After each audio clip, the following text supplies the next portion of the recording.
Hello and welcome to the Tom Green Farmcast. I'm Tom Green, and today on the show we're interviewing Tony Hawk. Tony Hawk recently came up and was a guest on our show that just premiered here on Crave, the Tom Green Farm. And now you can listen to the Tom Green Farmcast on iHeartRadio, which is excerpts from the interview when Tony came to the show. The Tom Green Farm, is a lot of fun. You know, I've invited a lot of my celebrity friends up to the farm, and this farm here in rural Ontario, where I live with my wife Amanda, and we're having an amazing time doing goofy farm stuff, hanging out with some really cool people. And in this episode of the Tom Green Farmcast, we'll be listening to the interview from Tony Hawk when he came up here right after he skateboarded our half-pipe vert ramp that we built here on the farm, one of the top vert ramps in Ontario. And Tony brought his friend Kevin Staab, and they're two legends from old school skateboarding. They were my heroes when I was growing up, and they're my heroes today. And now I'm proud to say they're my friends. When I was a kid, I had skateboard posters of Tony Hawk and Kevin Staab on my wall. They're about my age. We're all about the same age, but I was just a kid in Canada looking up to them down in sunny California, where they would basically be revolutionizing the world of skateboarding. And today we're going to talk about that with Tony Hawk. I want to explain this to everyone, first of all, because it's a little confusing. I'm even a bit confused about it, by the way. There's two shows, okay? This is the Tom Green Farmcast, which is excerpts from the main show, which is the Tom Green Farm, where you're going to get to see all sorts of fun stuff on the farm. This is kind of like a teaser, we could say. This is a podcast teaser where you get to hear the long-form sit-down interview with my guest, but then you can go over to Crave and you can watch the full show and see us doing all sorts of, like I said, goofy farm stuff.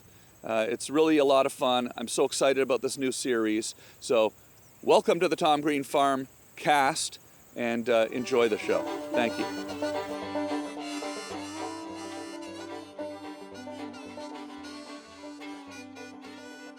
I have never done a podcast on the flat bottom of a ramp. So. Wow, that makes me feel good. Yeah. This is awesome. Thank you guys for coming all the way here to rural Ontario. Well, thanks for building a vert ramp. I'm just gonna put this up and get a little shot of I wanna show you where you are, basically. Oh. So, see how we're like essentially in the middle of like friggin' nowhere? Look. Wow. Wow. We're just surrounded by wilderness here. I'll do a little. I was hoping you were going to show a couple other ramps. Yeah. that are off in the distance. There's the lake we just were at, see? And what do you think, Kevin? Like, you grew up in Arizona and California, and which is desert. Correct. What do you think of this boreal forest we're in here? It's like Disneyland for adults. It might be one of the coolest places I've ever been. Tony, you just sold your skateboard that you did the 900 on for $1 million? Officially, the hammer dropped at 900,000, and then they had fees and taxes at the auction house. Plus tax over $1 million, Yeah, right? yes, yeah. Were you surprised that it sold that much at auction? Absolutely. I mean, that's the most expensive selling skateboard of all time, By right? far, yeah. I didn't know what to expect. I wanted to raise money for our foundation, the skateboard project, and I thought that maybe it would beat the previous record of a skateboard sale, and then it just suddenly, as it was happening in real time, it just started going up and up and up. And Let me land this first. There we go. It's weird because skateboarding's become a very cool thing to do now for kids, right? But back when we were kids, it was the furthest thing from cool you could do. Whatever your shortcoming was, or your body style, or whatever it was, you were just gonna get bullied. And so to choose to skate was like, why would you put yourself even further from the cool hierarchy? Kevin, was there a moment when you realized you guys were both gonna be two of the, top pro skaters of the, was it the 80s? I was just having more fun doing that than anything else. Like, I didn't really play any other sports. I wanted to play baseball, but again, I was too little, and everybody kind of made fun of me anyway, so I'd go in the baseball games in there and just ride wheelies on my bike and hang out at the snack shop, and then go ride my board all the time. Yeah. And so there was always a couple of kids older than me down the street that I tried to mimic or be like them. But after meeting him and then us riding for a little bit, I mean, obviously we were trying to be better than the guys, you know, from the 70s that were still riding. You know, Yeah, and they were like slaloming through pylons and stuff. Yeah, but they were skating pools. Oh, they were skating. At that point, pool. I mean, I think that's what got us into skating, where it was exciting. Because before that, before pool skating, it was just slaloming and handstands and 360s and pirouettes and like that. That was more like dancing, and we saw people flying. Skating in empty pools and backyards, and then at some point someone built a half pipe. And then at some point, pools started getting a little bit bigger. They started putting flat bottom in the pools so that you had time between the walls, and then we mimicked that on ramps. And then at some point, what was considered pool skating and vert skating became half-pipe skating. Yeah, and that was kind of when I got into skateboarding. Like, if you picked up a copy of Trans World Skateboarding magazine or Thrasher, it was all vert. So now it's been more street skating in the last, 20 years or something, right? Hasn't it been? Oh, for sure. Yeah. But it's more that in those days, street skating was just transportation. People didn't understand how to use the landscape or handrails or ledges the way they do now. So you didn't really think of, well, yeah, I'm a street skater. If you skated on the ground, you were a freestyler. Yeah. And back in our day, like, we did that freestylers were nerds. Right. And the cool skaters were the pool skaters. There must have been a moment where, like, all of a sudden, was there a that- moment you looked at Tony and said, "Holy shit, you're the best in the world"? Oh, I'm watching it happen. Yeah. I've been watching it happen for 40 years. Yeah. You remember the moment though you realized this is crazy? Oasis, when you did backshot ollie into India in front of Dwayne Peters. Do you remember that moment, or? I do, yeah. That's when things changed, and I saw it happen. Is that like a skate? 80 or 81. That was a big skate park or something, Oasis? That was the park in San Diego. That was Tony's local Do you know who else was there? Rodney Mullen and Steve Rocco. Yeah, that was Rodney's first contest, right? That was Rodney's first competition, and Rodney and Steve Rocco came over to the pool to watch me do this because they thought it was something unique. Because no one had ollied into their airs before. Right. And so I ollied into an indie air and I made one, and I remember vividly Steve Rocco turning to Rodney and saying, "That's the future." To the non-skater, basically, and maybe I don't even understand, but before people would go up and they would grab their board before they hit the lip. before they grab flew early. over. Yeah, And then so you they just went up and didn't grab it and just kind of kicked the board. I only did it because I was desperate to get air, and I didn't have the size or the strength to reach down and grab my board beforehand. So you'd go as fast as you could and you'd kick the board And before you get to the launch top, upward and then catch it at the peak. catch it in the air. Yeah. Honestly, I didn't think I was creating a revolution or anything. I just was like, I want to get high, and that's the only way I can get above the lip. When's the spinning start? The very first 540 was actually a hand plant. Okay. That was Billy Ruff did a frontside hand plant 540. It was called the unit. That was around 82. And then I learned how to do that without putting my hand down, so that was a frontside 540. In 84, Mike McGill figured out how to do 540's backside, and that was the game changer. And that's why it's called the Mick Twist? That's why it's called McGill. It's Mike McGill. 720. 720 was the next year. Were you the first one to do a 720? Yeah. Mm-hmm. I remember that. Yeah. And then it was how many years later till this infamous moment, one of the greatest moments in 14 sports? years. Took Yeah. 14 years to go from. 14 years to figure that out, yeah. So two complete revolutions, and then 14 more years to get to the 900. Yeah. And then that's the reason why that board that you'd spun the 900 on just went at auction for $1 million, right? That's. Yeah, I mean, that was definitely a zeitgeist moment in my career, and some people say in the awareness of skateboarding. Didn't ESPN call that one of the greatest moments in sports history? That moment Well, where you did that it was the first time that they ever highlighted skateboarding on their Sports Center highlights. Yeah. So to us, that was a big deal. Do you remember remember when we met in New York? I taught you to kickflip Yes, I do remember that. in the MTV offices. My show had just been picked up by MTV. Yeah. And we'd been on the air for a week or something like that. Yeah. Our website, tomgreen.com, was up, and we had a contact us page, which was like kind of before people had websites and stuff. Or email. Yeah. And Glenn Humplick, who you know, Yep. came into the office, said, "Tom, Tony Hawk emailed you. He wants to come on the show," right? And then, like a week later or something like that, you were in New York. I came and met you at your hotel. I said, I just wanted to skateboard to the office with you. You kind of also, you preempted it where you said, look, I'd love to go do some stuff with you, you know, let's go skate, but just so you know, like when we start doing it, I'm gonna get kind of loud. And That was when we were filming, yeah. Yeah, but he had to give me the full warning of what the show will be like. Because we had an actual skate to the office without the cameras. Right, first. but it was probably a lot of fun. And then I knew you from your show, so. Yeah. And then I said, you know what? I'm going to be an idiot now that we're filming, and I was probably embarrassed to do that in front of you. It was great. Did you think you'd be skateboarding? No, definitely in not. your 50s? No. No.